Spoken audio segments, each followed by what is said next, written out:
बड़ी खबर, बिहार एनडीए में सीट शेयरिंग फाइनल। लोकसभा चुनाव 2024 बिहार एनडीए में सीट शेयरिंग का फॉर्मूला तय हो गया।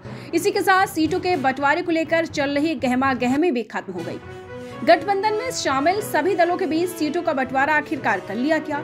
दिल्ली में गठबंधन में शामिल दलों की मीटिंग में सीट शेयरिंग का फॉर्मूला तय कर लिया गया।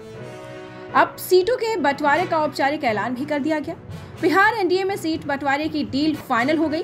गठबंधन में शामिल दलों के बीच सीट बंटवारे को लेकर सहमति बन गई। बिहार एनडीए में कुल 5 दल शामिल हैं। इसमें तय किया गया कि बीजेपी 17, जेडीयू 16, चिराग की पार्टी 5, उपेंद्र कुशवाहा 1 और जीतन राम मांझी को 1 सीट मिली है।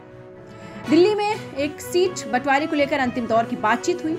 एनडीए की बैठक में जेडीयू की तरफ से उमेश कुशवाहा, राष्ट्रीय लोक मोर्चा के अध्यक्ष उपेंद्र कुशवाहा, हिंदुस्तानी आवाम मोर्चा के संरक्षक जीतन राम मांझी, चिराग पासवान की पार्टी के प्रदेश अध्यक्ष राजू तिवारी, बिहार बीजेपी के प्रदेश अध्यक्ष सम्राट चौधरी मौजूद रहे। बिहार एनडीए में सीट शेयरिंग का जो फॉर्मूला तय हुआ, उसके मुताबिक बीजेपी बिहार की 17 लोकसभा सीटों पर चुनाव लड़ेगी। नीतीश कुमार की पार्टी जेडीयू 16 सीटों पर लोकसभा चुनाव में अपने उम्मीदवार उतारने जा रही है। चिराग पासवान की पार्टी रोजपा रामविलास के हिस्से में 5 सीटें आई।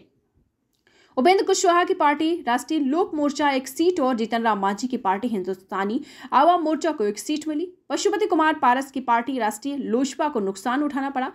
एनएलजेपी को लोकसभा की 1 सीट भी नहीं मिली। जिस प्रकार से चाचा भतीजा विवाद चल रहा था, उस प्रकार से ऐसा सुनने में आ रहा था कि चाचा प्लस होंगे और जो भतीजे हैं वो माइनस होंगे, लेकिन ऐसा कुछ भी नहीं है। चिराग को ज्यादा तवज्जो दी गई और आपको बताते चले, जो उनके चाचा हैं पशुपति पारस का पत्ता भी नहीं खुला। दीक्षांत एडुटेक लाया है दीक्षांत ई लर्निंग ऐप। बने दीक्षांत का चैनल पार्टनर और अर्न करें लाखों रुपए प्रति महीने। चैनल पार्टनर बनने के लिए विजिट करें www.dikshans.com। हमारे YouTube चैनल को सब्सक्राइब और Facebook पेज को लाइक करना ना भूले। धन्यवाद।